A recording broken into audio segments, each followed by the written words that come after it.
बहुत ज्यादा।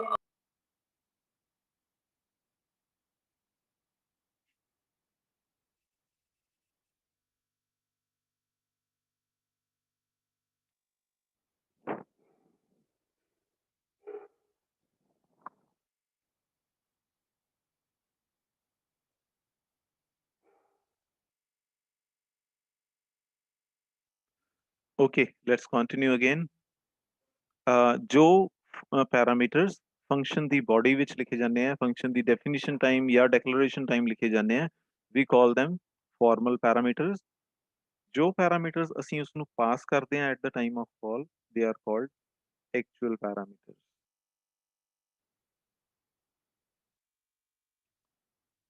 जो कॉल ਕਰਨ ਲੱਗੇ ਪਾਸ ਕਰਦੇ ਹਾਂ, they are actual parameters. ਜੋ ਅਸੀਂ ਫੰਕਸ਼ਨ ਦੀ ਬੋਡੀ ਜਾਂ ਫੰਕਸ਼ਨ ਦੀ ਡੈਫੀਨੇਸ਼ਨ ਜਾਂ ਫੰਕਸ਼ਨ ਦੀ ਡਿਕਲੇਰੇਸ਼ਨ ਵਿੱਚ ਲਿਖਦੇ ਹਾਂ, ਉਹਨਾਂ ਨੂੰ ਅਸੀਂ ਫਾਰਮਲ ਪੈਰਾਮੀਟਰਸ ਕਹਿੰਦੇ ਹਾਂ। ਇੱਕ ਚੀਜ਼ ਬਹੁਤ ਇੰਪੋਰਟੈਂਟ ਹੈ ਸਮਝਣ ਵਾਲੀ, A ਔਰ B ਨੂੰ ਇੱਕ ਮੈਮਰੀ ਏਰੀਆ ਮਿਲ ਗਿਆ, ਇੱਕ ਮੈਮਰੀ ਏਰੀਆ ਆਪਣਾ ਆਪਣਾ ਮਿਲ ਗਿਆ। A and B will have its own set of memory area. ਜਦੋਂ ਤੁਸੀਂ ਫੰਕਸ਼ਨਸ ਨੂੰ ਇਸ ਫੰਕਸ਼ਨ ਨੂੰ ਕਾਲ ਕਰੋਗੇ ਤਾਂ ਜਦੋਂ ਬੋਡੀ ਵਿੱਚ ਆਏਗਾ, ਇੱਥੇ ਆਏਗੀ ਆ ਕੰਟਰੋਲ, ਤਾਂ x ਔਰ y ਨੂੰ ਇੱਕ ਅਲੱਗ ਮੈਮਰੀ ਏਰੀਆ ਮਿਲਿਆ ਵਾ ਹੋਏਗਾ। ਇਸ ਕਾਲ ਕਰਕੇ क्या ਹੋਏਗਾ, x ਨੂੰ a ਦੀ ਵੈਲਿਊ ਮਿਲ ਜਾਏਗੀ, y ਨੂੰ b ਦੀ ਵੈਲਿਊ ਮਿਲ ਜਾਏਗੀ। ਸੋ x will become 10, y will become 20. After that these values will be added up and जो वैल्यू बन गई वो रिटर्न हो जाएगी। सो फंक्शन ਇੱਥੇ वैल्यू रिटर्न कर देगा, वो c ਚ आ जाएगी। The important thing which I want to tell you is AB ਦਾ ਆਪਣਾ ਆਪਣਾ ਮੈਮਰੀ ਏਰੀਆ ਹੈ, XY ਦਾ ਆਪਣਾ ਆਪਣਾ ਮੈਮਰੀ ਏਰੀਆ ਹੈ। ਕੋਈ ਸ਼ੇਅਰ ਨਹੀਂ ਕਰ ਰਹੇ ਮੈਮਰੀ। ਜਦੋਂ ਫੰਕਸ਼ਨ ਕਾਲ ਕਰ ਰਹੇ ਹਾਂ, A ਦੀ ਵੈਲਿਊ X ਦੇ ਵਿੱਚ ਕਾਪੀ ਹੋ ਜਾਏਗੀ, B ਦੀ ਵੈਲਿਊ Y ਦੇ ਵਿੱਚ ਕਾਪੀ ਹੋ ਜਾਏਗੀ। Is this thing clear to all of you? Is this thing clear to all of you? Yes, sir. Okay. Now there are methods of parameter passing.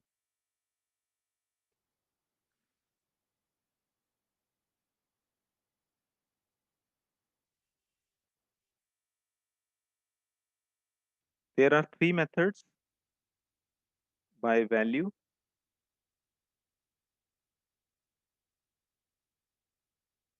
by address and by reference. ਤੁਸੀਂ C ਦੇ ਵਿੱਚ ਵੀ ਪੜਿਆ ਹੋਣਾ by value and by reference ਜਾਂ by address, ਪਰ C ਦੇ ਵਿੱਚ C++ ਦੇ ਵਿੱਚ ਤਿੰਨ different methods ਹਨ: by value, by address and by reference. ਇਸ ਦੇ ਲਈ ਆਪਾਂ ਇੱਕ ਛੋਟਾ ਜਿਹਾ ਫੰਕਸ਼ਨ ਬਣਾਉਂਦੇ ਹਾਂ, ਇਸ ਨੂੰ void ਕਰ ਦਿੰਦੇ ਹਾਂ, swap ਫੰਕਸ਼ਨ ਬਣਾਉਂਦੇ ਹਾਂ ਕਿ ਵੈਲਿਊਜ਼ ਨੂੰ ਇੰਟਰਚੇਂਜ ਕਰ ਦੇਗਾ। Okay. Integer z is equal to x, x is equal to y, y is equal to z. ਹੁਣ ਇੱਥੇ ਵੀ ਕਾਲ ਕਰ ਲੈਂਦੇ ਹਾਂ, so we don't need an extra variable. We'll just call swap a b. A ਦੀ value print ਕਰ ਲਈ and then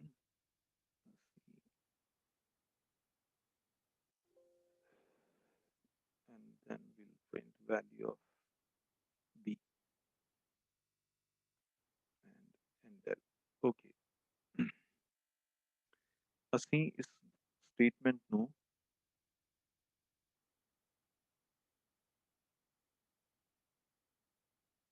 ਦੋਨੋਂ ਜਗ੍ਹਾ ਕਾਲ ਕਰ ਲੈਂਦੇ ਹਾਂ, ਕਾਲ ਕਰਨ ਤੋਂ ਪਹਿਲਾਂ ਵੀ, ਕਾਲ ਕਰਨ ਤੋਂ ਬਾਅਦ ਵੀ। ਨਾਓ ਲੈਟਸ ਸੀ ਦ ਇਫੈਕਟ। ਇੱਥੇ ਤੁਸੀਂ ਧਿਆਨ ਨਾਲ ਅਗਰ ਦੇਖੋ, ਮੈਂ ਤੁਹਾਨੂੰ ਦੱਸਿਆ ਸੀ A ਔਰ B ਦਾ ਆਪਣਾ ਮੈਮਰੀ ਏਰੀਆ ਹੈ, X ਐਂਡ Y ਦਾ ਆਪਣਾ ਮੈਮਰੀ ਏਰੀਆ ਹੈ। ਜਦੋਂ ਤੁਸੀਂ ਫੰਕਸ਼ਨ ਨੂੰ ਕਾਲ ਕਰੋਗੇ, A ਦੀ ਵੈਲਿਊ X ਵਿੱਚ ਕਾਪੀ ਹੋ ਜਾਏਗੀ, B ਦੀ ਵੈਲਿਊ Y ਦੇ ਵਿੱਚ ਕਾਪੀ ਹੋ ਜਾਏਗੀ, ਕਿਉਂਕਿ X ਐਂਡ Y ਨੂੰ ਆਪਣਾ ਮੈਮਰੀ ਏਰੀਆ ਮਿਲਿਆ ਹੋਇਆ, ਉਹਨਾਂ ਦੀਆਂ ਵੈਲਿਊਜ਼ ਕਾਪੀ ਹੋ ਜਾਣਗੀਆਂ। ਸਵੈਪਿੰਗ ਇਸ ਕੇਸ 'ਚ ਨਹੀਂ ਹੋਏਗੀ, ਇੰਟਰਚੇਂਜ ਨਹੀਂ ਹੋਏਗੀਆਂ values. I will explain you why. ਦੇਖੋ, A ਦੀ ਵੈਲਿਊ 10 ਸੀ, B ਦੀ ਵੈਲਿਊ 20 ਸੀ। ਉਸ ਤੋਂ ਬਾਅਦ ਜਦੋਂ ਸਵੈਪ ਫੰਕਸ਼ਨ ਕਾਲ ਹੋਇਆ, ਫਿਰ ਦੁਬਾਰਾ ਵੈਲਿਊਜ਼ ਪ੍ਰਿੰਟ ਕਰੀਆਂ, ਤਾਂ ਵੀ A ਦੀ ਵੈਲਿਊ 10 ਹੈ, B ਦੀ ਵੈਲਿਊ 20 ਹੈ। ਐਕਚੁਅਲੀ ਹੋਇਆ ਕਿਆ ਹੈ, ਤੁਸੀਂ A ਦੀ ਵੈਲਿਊ ਨੂੰ X ਵਿੱਚ ਕਾਪੀ ਕਰਤਾ, B ਦੀ ਵੈਲਿਊ ਨੂੰ Y ਵਿੱਚ ਕਾਪੀ ਕਰਤਾ। ਜਦੋਂ ਉਹ ਇੰਟਰਚੇਂਜ ਹੋਈਆਂ ਤਾਂ x ਔਰ y ਦੀਆਂ ਵੈਲਿਊਜ਼ ਇੰਟਰਚੇਂਜ ਹੋ ਗਈਆਂ, ਪਰ a b ਦੀਆਂ ਚੇਂਜ ਨਹੀਂ ਹੋਈਆਂ, ਇਹ ਨਹੀਂ ਚੇਂਜ ਹੋਈਆਂ। ਇੱਥੇ ਆਪਾਂ ਇੱਕ ਵਾਰ ਫੇਰ ਲਿਖ ਲੈਂਦੇ ਹਾਂ, cout, let me write x ਦੀ ਵੈਲਿਊ क्या है वो लिख ਲੈਂਦੇ ਹਾਂ,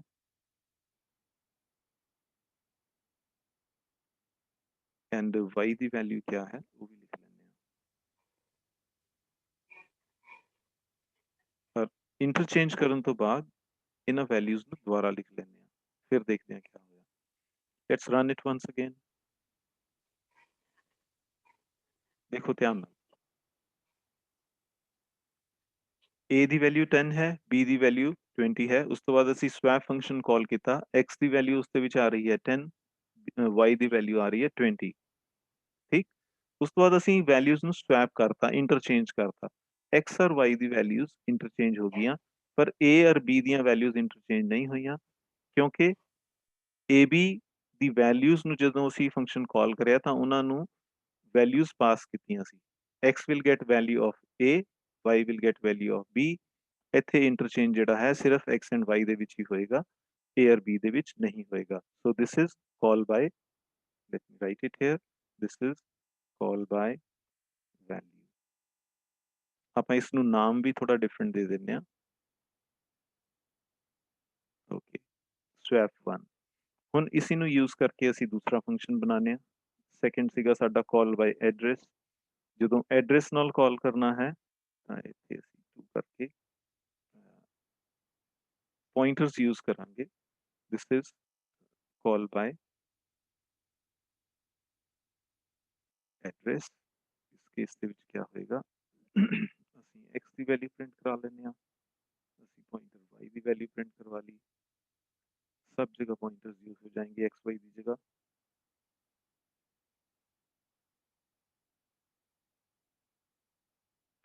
ਹੁਣ ਜੋ pointers ਆਪਾਂ ਹੁਣੇ ਡਿਸਕਸ ਕਰੇ ਸੀ ਉਹਨਾਂ ਦਾ ਰੋਲ ਹੋਏਗਾ ਇਸ ਚੀਜ਼ ਨੂੰ ਬਹੁਤ ਅੱਛੀ ਤਰ੍ਹਾਂ ਸਮਝਣਾ।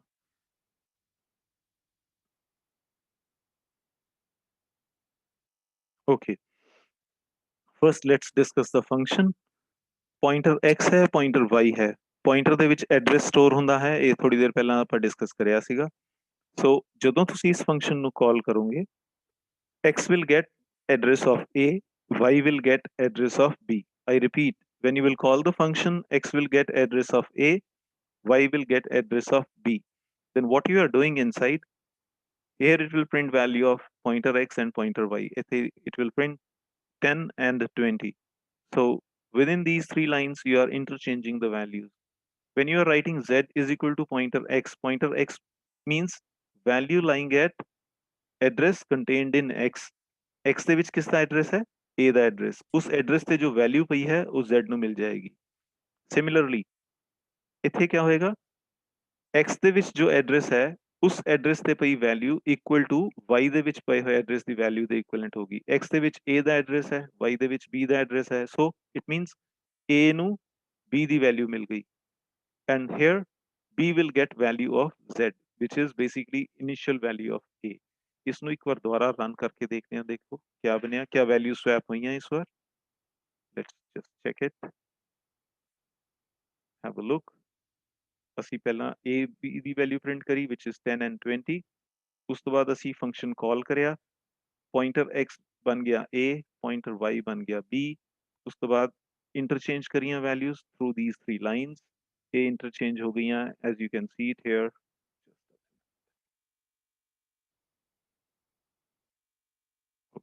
as you can see here x and y the value interchange ਹੋ ਗਈਆਂ, ਕਿਉਂਕਿ ਇਹ ਕਾਲ ਬਾय ਐਡਰੈਸ ਸੀਗਾ, ਅਸੀਂ ਐਡਰੈਸਸ ਪਾਸ ਕੀਤੇ ਸੀ, ਤੇ ਜਿਹੜੀ ਚੇਂਜਸ ਇੱਥੇ ਹੋਏ ਨੇ those will affect a and b। ਸੋ a and b ਦੀ ਵੈਲਿਊਜ਼ ਵੀ ਇੱਥੇ ਚੇਂਜ ਹੋ ਗਈਆਂ। ਇਹ ਚੀਜ਼ ਸਮਝ ਆ ਗਈ ਬੱਚੇ? Yes sir. ਓਕੇ, ਕਿਸੇ ਨੂੰ ਕੋਈ ਪ੍ਰੋਬਲਮ ਹੋਈ ਤਾਂ ਤੁਸੀਂ ਵੀਡੀਓ ਨੂੰ ਦੁਬਾਰਾ ਦੇਖ ਲੈਣਾ, ਸਮਝ ਆ ਜਾਏਗਾ। Third method will discuss. Let's discuss the third method. Third is parameter passing by reference। Let me write it, swap 3। This is reference, this is reference। pointers ਨੂੰ ਹਟਾ ਦੋ ਇੱਥੋਂ।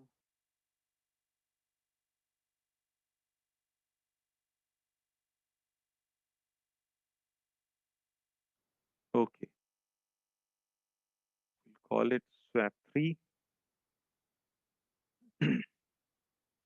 ਆਪਾਂ references ਵੀ ਅੱਜ discuss ਕਰ ਰਹੇ ਸੀ।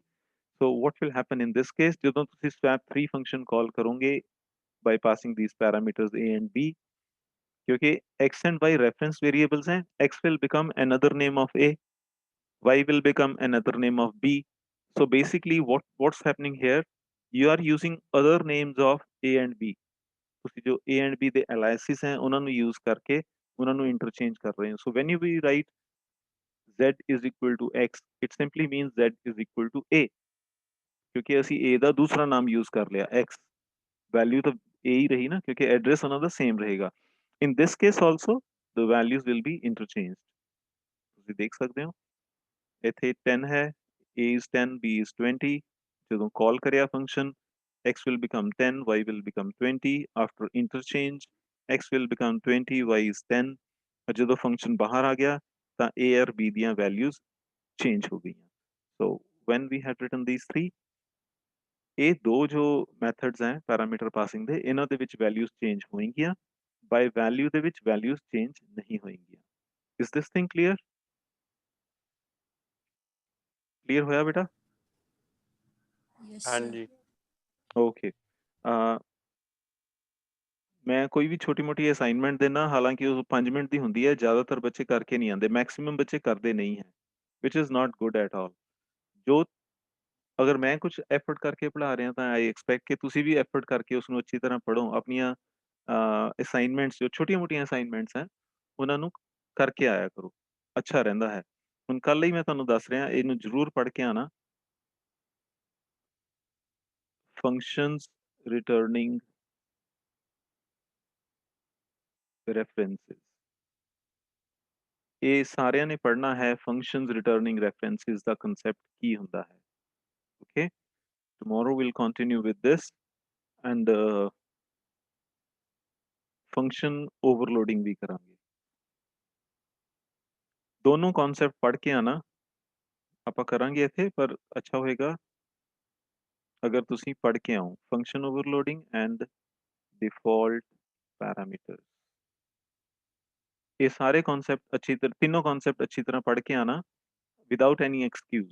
ਕੱਲ ਮੈਂ ਸਾਰਿਆਂ ਨੂੰ ਪੁੱਛਣਾ ਇੱਕ ਇੱਕ ਕਰਕੇ। Okay, that's all for today.